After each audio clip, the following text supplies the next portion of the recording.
Alright guys, so I bought this thing called a Chrome box, which is basically just a Chromebook, but it's not a laptop, and I was trying to find the right power cord for it, and I did. I found the right power cord. It's 9 volts, and it's for my alarm clock.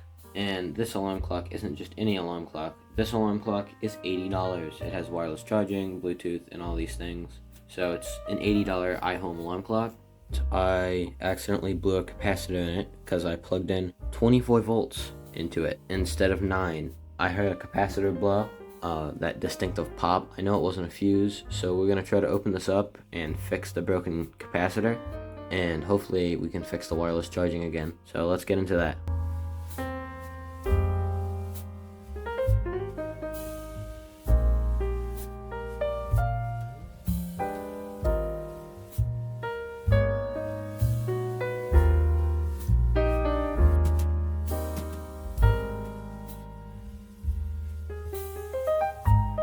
Alright, so we found my culprit. It's this capacitor right here, and the cover is completely slidden off of it.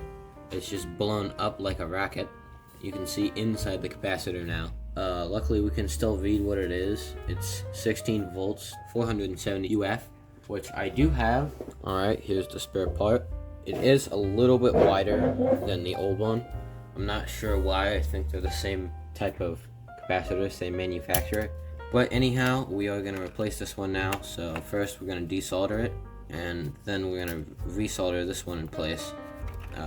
These are the solder traces right here. It might be a little difficult because these legs are a lot further apart than this one. And I checked, this is the right capacitor. I don't know why this one's so much wider than this one is, but we're going to replace it anyhow.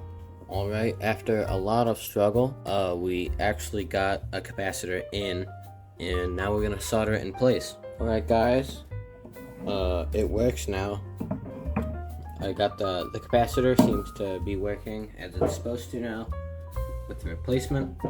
And so we're gonna screw this whole thing back together.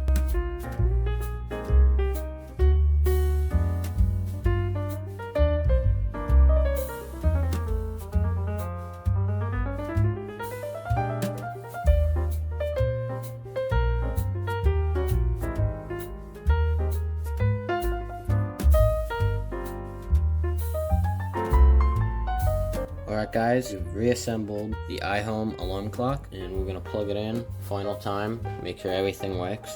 Now, unfortunately, all the times have been changed back to 12 o'clock. None of my alarms are set, the date's back, so I'm going to have to reset everything. It appears to be working.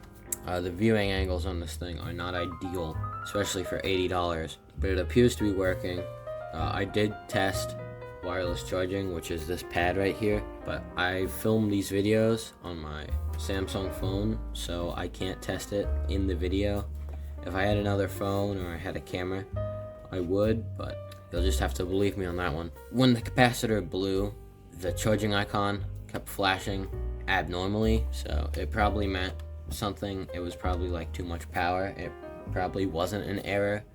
And then I heard it pop, but we did end up repairing it, and it works fine now, I guess. Knock on wood.